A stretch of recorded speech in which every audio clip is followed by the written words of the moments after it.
Dalawang taon na lang naghinang na ito. Excited sa bigas na natanggap sa Barangay Highway Union City kaninang umaga. Pero nang ipatimbang sa kanyang mga kapitbahay, natuklasan din niya kulang ito ng 2 kilo. Ganyan lang nalaman. Kailan mo ako sa inyo? Kanina na lang.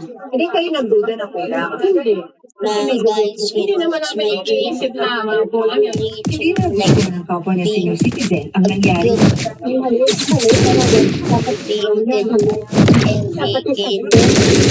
Nakita kami sa barangay kung saan iba ang mga nakapak na tiksang sa kanila. Sa mga taga-barangay, ibinabagsak sa kanila ang mga sakong City Hall na actually nakaselyado. At may naman itong limang sakong tulad nito na indicate, naglalaman, 10 kilo. Kulang din. May tama yung mali. Kulang sa timbang. Yun, malamang, ito na yun. Kaya nga tayo nagtataka ba't lumalabas na 9 kilos lang eh. Yung iba kung Kasi ang nakalagay talaga dito sa akin na 9 kilos. I'm very sorry that this has happened, pero alam niyo naman, there's no perfect project. Kasama na niya sa pag ginagano ko ito ay sinasabotahe ng mga ibang tao. Ang bawat bayan makikinabang ay isang national program ng Administrasyon Marcos na layong palakasin ang mga local government unit at madala direktang suporta ng gobyerno sa mga mahihirap at mga vulnerable. Ang mga pamamahagi ng bigas na bahagi nito ay ginagawa rin sa ibang barangay sa buong bansa.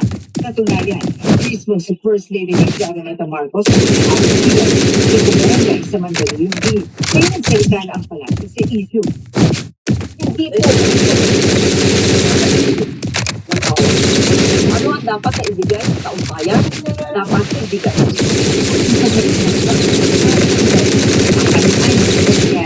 So,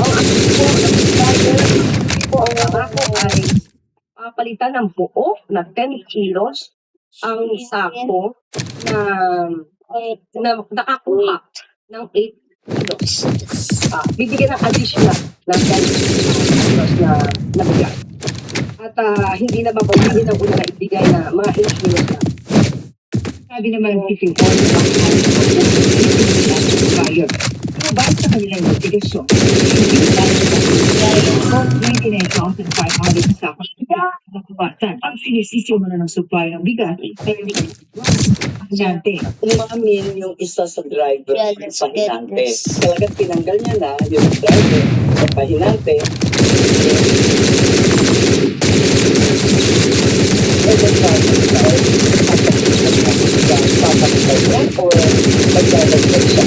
Dito sa Baguio sa Alcalde, hindi ka na papalitan, sorry na lang.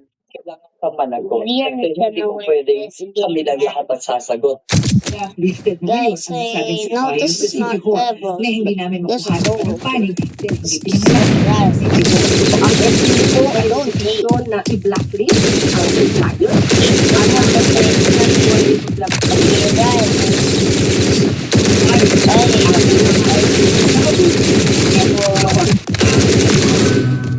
Iimbestigahan ngayon ang pagpanaw ng 1,000 gulang na grade 4 student sa 13 Cavite.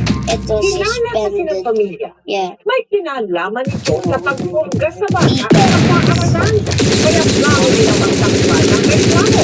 Ang kakuman ng itong party. Bahagi ng kanilang programa ay mayroong nagamot. Nakaduwa o sa Florida. We gotta win this. Mabait, masubok.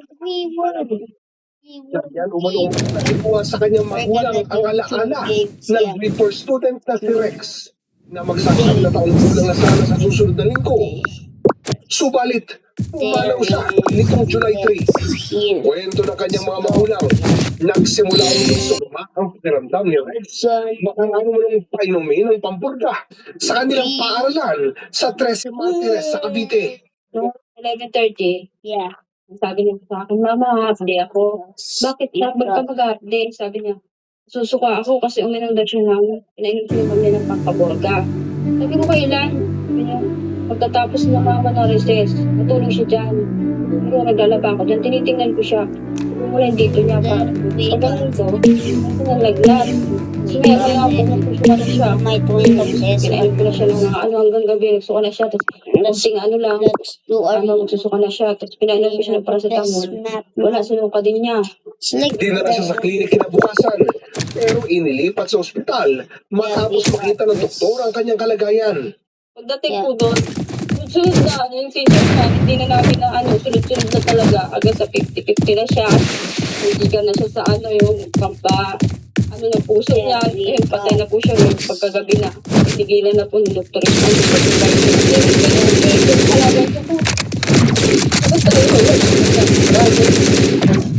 Kasi sa death certificate ni Rex, septic shock ang kinapatay nito dahil sa central nervous system infection.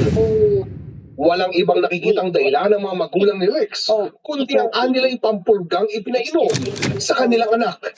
Sakit para sa akin lang kasi hindi ko naman talaga alam na ano eh. Kaya naman anak ko eh.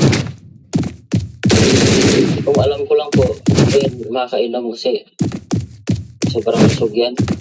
Sa isang payag na ikinuha sa social media, pagod na pakikiramay ang Department of Education o DepEd sa nakulilang pamilya at pamamahal sa buhay ng bata.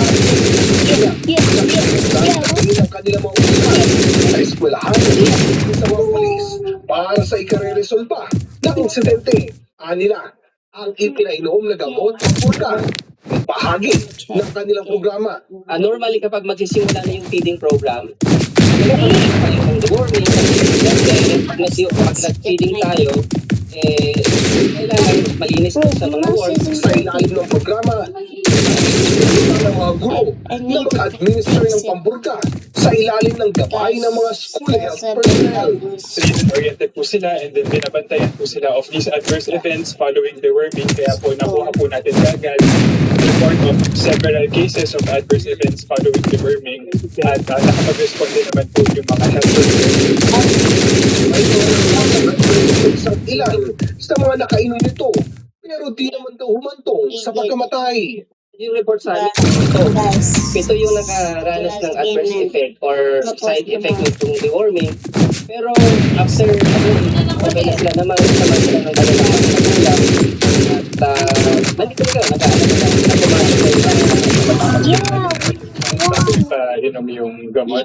The most common side effect will be gastrointestinal symptoms or yung mga pananakit ng tiyan or pagsusuka. It happens in around less than 10%, pero base nga sa aming report, less than 1% nga lang po ang nag-adverse event. Wala sa kondisyon ng bata nung ito painumin ng pamburga. Bago na dapat yung concern ng bata kasi na-irritate naman sila eh. Kung may kain, may sipon, may sakit, may nararamdaman.